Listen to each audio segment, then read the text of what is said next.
Hello kids, welcome to Priya kids Telugu stories and songs. అది ఒక పెద్ద పచ్చని అడవి. ఆ అడవిలో గజ్జు అని ఒక ఏనుగు ఉండేది. అది చాలా పెద్దదైనా చాలా దయగలది. ఎవరికైనా కష్టం వస్తే వెంటనే సహాయం చేసేది. అందుకే అడవిలోని జంతువులన్నీ గజ్జుని ఎంతో ప్రేమిస్తూ ఉండేవి. ప్రతిరోజు ఉదయం గజ్జు నది దగ్గరకు వెళ్ళి నీళ్లు తాగేది. తిరిగి వస్తూ తన తొండంతో నీటిని తీసుకొని చిన్న చిన్న జంతువులకు కూడా ఇస్తూ ఉండేది.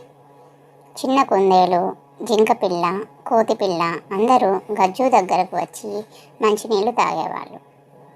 గజ్జు ఎప్పుడు ఇలా అనుకునేది, నాకు బలం ఉంది, ఆ బలం అందరికీ ఉపయోగపడాలి అనేసి. ఒక సంవత్సరం వేసవికాలం చాలా తీవ్రంగా ఉండింది. అడవిలోని చెరువులు, వాగులు, చిన్న చిన్న నదులు అన్నీ ఎండిపోయాయి. జంతువులన్నీ దాహంతో బాధపడుతూ ఉన్నాయి. కొన్ని చిన్న జంతువులు నడవటానికి కూడా శక్తి లేకుండా పోయింది. ఇది చూసిన గజ్జుకి చాలా బాధ వేసింది. నేను ఏదైనా చేయాలి అని గట్టిగా నిర్ణయించుకుంది. గజ్జు చాలా దూరం వరకు నడిచి వెళ్ళి ఒక పెద్ద నదిని కనుగొనింది. అక్కడ నీరు బాగా ఉంది. వెంటనే తిరిగి అడవికి వచ్చి జంతువులన్నింటినీ పిలిచింది. నా వెంట రండి, మీ అందరికీ నీరు దొరికే చోటు చూపిస్తాను అని చెప్పింది. అన్ని జంతువులు గజ్జుని అనుసరించాయి. నది దగ్గరకు చేరగానే అందరూ చాలా సంతోషించారు. దాహం తీర్చుకొని గజ్జుకు ధన్యవాదాలు చెప్పారు. అప్పటి నుంచి ప్రతిరోజు గజ్జు జంతువులకు నది దగ్గరకు తీసుకువెళ్ళేది. అడవిలో మళ్ళీ ఆనందం తిరిగి వచ్చింది. కొన్ని రోజుల తర్వాత అడవిలోకి ఒక వేటగాడు వచ్చాడు. అతడు గజ్జును పట్టుకోవాలని పెద్ద గుంత తవ్వాడు. అది తెలియని గజ్జు ఆ గుంతలో పడిపోయింది. గజ్జు బయటకు రావడానికి చాలా ప్రయత్నించింది, కానీ గుంత చాలా లోతుగా ఉండటంతో అలాగే ఉండిపోయింది. నేను అందరికీ సహాయం చేస్తాను, కానీ ఇప్పుడు నాకు ఎవరు సహాయం చేస్తారు అని బాధగా అనుకుంటూ ఉండింది.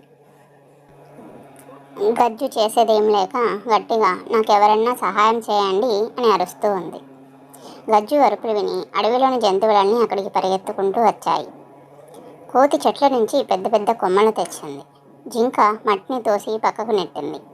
కుందేలు చిన్న చిన్న రాళ్లను తెచ్చింది.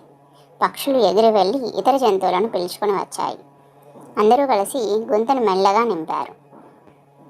కొమ్మలు, మట్టి, రాళ్ళు వేసుకుంటూ చివరికి గజ్జు బయటకు రావడానికి దారి తయారైంది. గజ్జు నెమ్మదిగా బయటకు వచ్చింది.